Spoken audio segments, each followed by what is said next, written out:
Hello, and welcome to my channel. I'm glad you could join me today. My name is Yi, and I'm a spiritual coach, a pranic healer, and a natural psychic. And today we're going to be talking about why it's important not to give away our free will. So our free will is really the most important thing that we own. And the definition of free will is the ability to make choices independently of outside influences, such as other people, institutions, governments.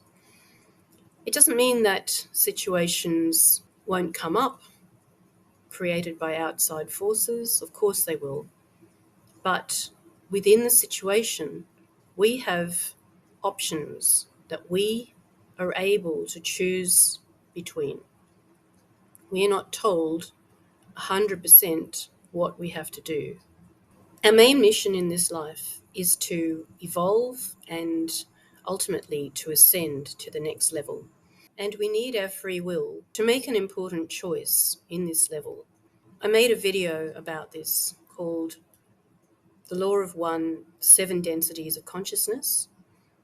And this will explain the main choice that we have to make in order to ascend to the next level. We are made up of mind, body, and spirit intertwined. The free will is part of the mind and spirit. And so if we lose the ability to exercise our free will, we won't be able to evolve or ascend. But in the battle between good and evil that we're in right now, there's a scheme unfolding that will attempt to eliminate our free will. And this is under the title Transhumanism, or as I like to call it, subhumanism, because that's how you'll ultimately end up if you participate in this scheme. This scheme involves a merging, a fusion of our mind, body, and spirit, a physical and biological being, with AI, or big data as they're referring to it now. We saw the start of this being rolled out a few years ago in the form of tiny chips that were about the size of a grain of rice being inserted under the skin between people's thumb and forefinger. These chips would then link in with the Wi-Fi frequency and enable them to buy something in a shop or open a door with just a wave of their hand, because the chip was interfacing with the Wi-Fi, and so they didn't need to pull out a card or open the door with a door handle. And it was marketed mainly to young people as being cool and the first stage in being superhuman. Unfortunately, a lot of people, especially young people, fell for that marketing and had the chip inserted into their hand. But that was only a beginning stage of this scheme. The next stage that we can see being rolled out now is an acceleration of that stage, where people are having computer chips directly surgically implanted into their brains. It's currently being marketed as helping disabled people, such as paraplegics, to use their computers, for example, by simply thinking the command to the computer, and the computer will do it, because their brain is linked into the Wi-Fi frequency. And so these things are true.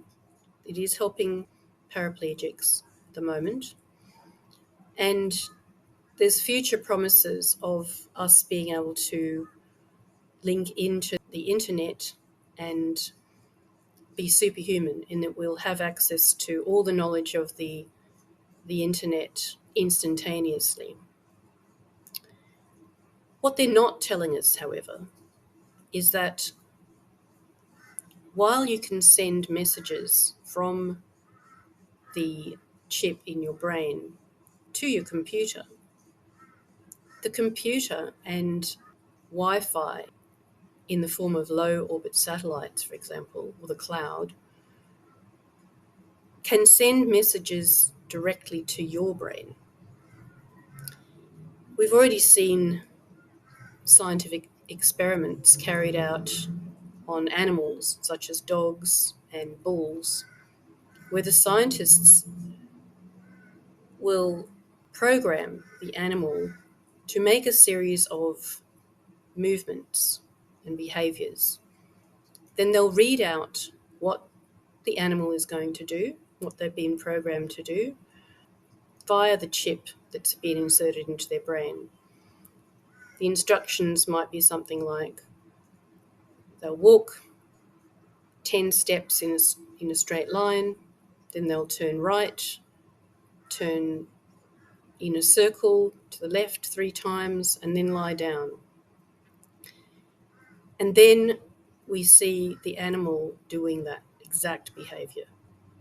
Maybe the animal is unaware that it's been programmed and it thinks it's doing these movements of its own free will. We don't know. But either way, they were programmed to do a sequence of movements, and they did it.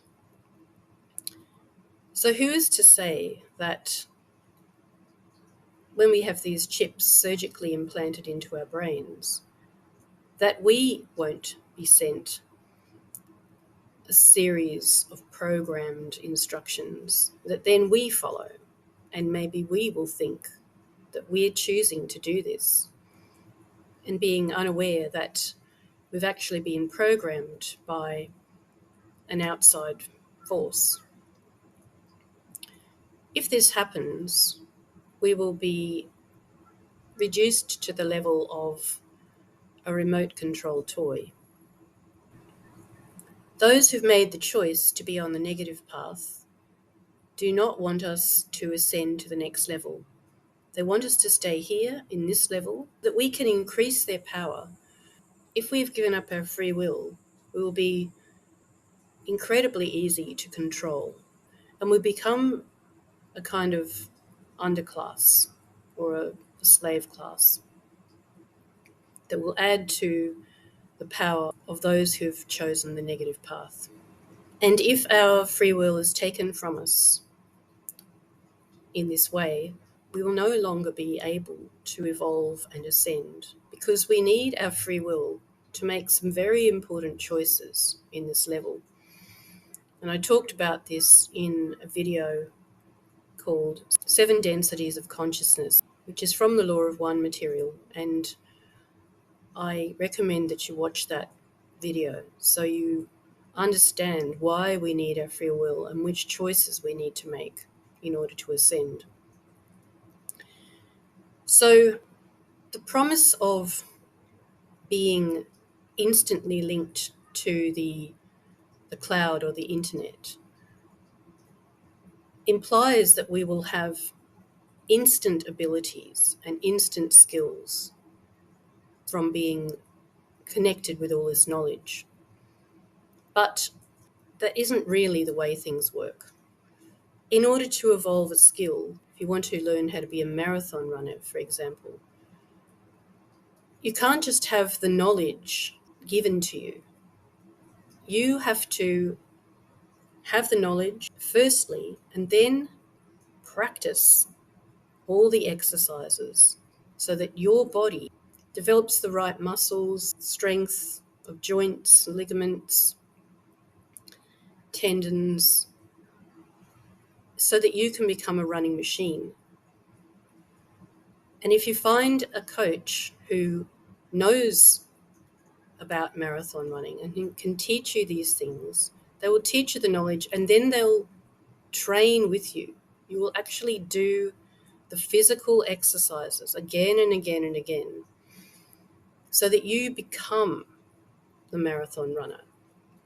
You can't just be given this through knowledge or a download, because your body and your whole system your beliefs, your psychology, all have to change to develop that skill. And it's the same with evolution and ascension. Even if we were just given a whole lot of knowledge, that's not enough to evolve and ascend. We have to then do the exercises to develop our psychic and spiritual abilities. And if you find a teacher who knows about this and is doing it themselves, they can teach you the knowledge and then help you practice again and again and again so that you develop your psychic and spiritual abilities. We all have these abilities. It's just a matter of developing them. Another example is we're all able to sing. But if you want to be a good singer, you find a teacher who can teach you the exercises that you need for your breathing control and your vocal cords. And then you practice and practice and practice to develop, to be the best singer that you can be. It doesn't just happen by reading a book. You must practice. And so you can't be just given information, a download, so that you will be superhuman. You develop the superhuman skills.